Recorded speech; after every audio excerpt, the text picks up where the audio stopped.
Documentary movie काली का विरोध देश भर में किया जा रहा है। अब इस विरोध में काली के परम भक्त काली महाराज भी उतर चुके हैं, जिसको लेकर गुरुवार को उन्होंने पत्रकार वार्ता आयोजित की, जिसमें लगातार किए जा रहे हिंदुओं पर आपत्तिजनक टिप्पणी और देवी देवताओं के साथ खिलवाड़ को लेकर काली महाराज ने सख्त लहजे में फिल्म मेकर लीना मेघमलाई पर जमकर बयानबाजी करी और साथ ही फिल्म मेकर के खिलाफ थाने में शिकायत दर्ज करने सहित हिंदू भक्तों एवं मंदिर के पुजारियों से आह्वान किया है कि वह थाने पर जाकर इस मामले में शिकायत दर्ज करवाएं। आपको बता दें कि लगातार काली फिल्म का पोस्टर देश भर में विवादों के चलते गरमाया हुआ है, जिसको लेकर कई धार्मिक संगठन एवं हिंदूवादी संगठन इसके विरोध में उतर चुके हैं। इसी कड़ी में कालीचरण महाराज भी अब इस पूरे मामले में शिकायत दर्ज करवाने की बात कह रहे हैं। वहीं कालीचरण महाराज ने पत्रकारों से चर्चा के दौरान कहा कि भारत में धर्म के अपमान को सहन करने की प्रवृत्ति के कारण ही हिंदू डरपोक और कुत्ते के जैसा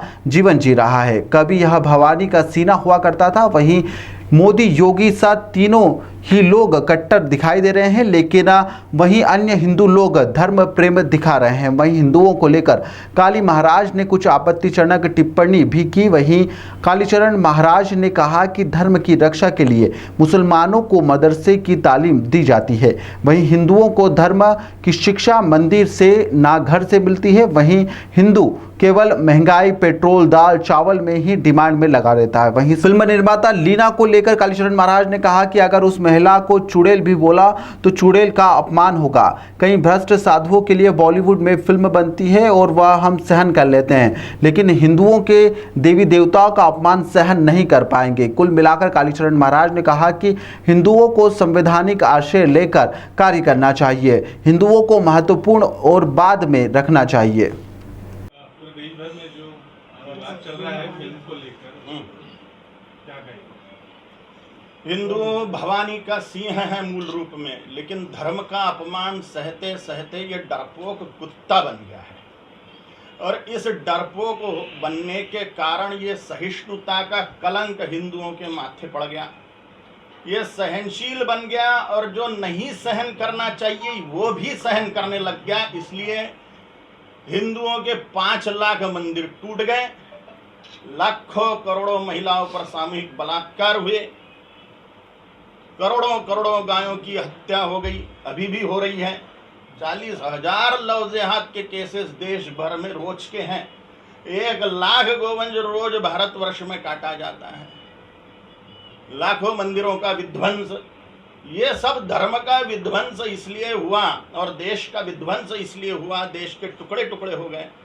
ईरान, इराक, अफगानिस्तान, पाकिस्तान हाथ से गया, बांग्लादेश, ब्रह्मदेश, इंडोनेशिया, कंबोडिया सब हाथ से गया।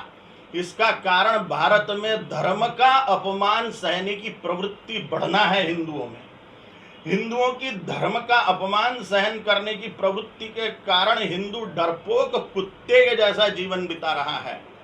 ये भवानी का सिंह, इसे अपने भवानी के सिंहत्व को जागृत करना चाहिए। और ये जो अभी केस हुई काली माँ के अपमान की अथवा पालघर के साधुओं की हत्या की या अन्य जितनी भी धर्म क्षेत्र के साधुओं के श्रद्धा स्थानों के अपमान की बातें हैं, वो सब केसेस, इस पर तीव्र प्रतिक्रिया हिंदुओं ने संवैधानिक पद्धति से करनी चाहिए। संवैधानिक पद्धति से करिए, अपने अपने तरीके से करिए। जिसका दिमाग चलता है वो दिमाग चलाइए, जिसके हाथ पैर चलते हैं वो हाथ पैर चलाइए, जिसका पद प्रतिष्ठा चलती है वो पद प्रतिष्ठा चलाइए, जिसकी नेता नगरी चलती है वो नेता नगरी चलाइए। अपने अपने पदों से अपनी अपनी प्रतिष्ठा को धर्म के लिए विनियोग करिए, धन का विनियोग करिए, शारीरिक शक्ति का विनियोग करिए। अगर ये हिंदू नहीं करता तो धर्म का नाश तो हो ही जा रहा है। देश आधा भी नहीं बचा है। धर्म संस्कृति का संहार होने के कारण, नाश होने के कारण ग्राम देवता, कुल देवता, पितृदेवता इत्यादियों का हिंदुओं पर कोप हो रहा है, जिसके कारण हिंदू दुखी होते जा रहा है और दुखी होगा। और अगर धर्म का अपमान ऐसे ही हिंदू सहते गया तो 12,000 साल के लिए नरक में सड़ेगा। इसलिए सभी हिंदूवादी संगठनों को मैं आह्वान करता हूं, सभी संतों महंतों को हाथ जोड़ के आह्वान करता हूं, सभी मंदिरों के पुजारियों को आह्वान करता हूं कि अपने अपने क्षेत्रों से FIR दर्ज कराए, तीव्र आक्रोश व्यक्त करे धर्म के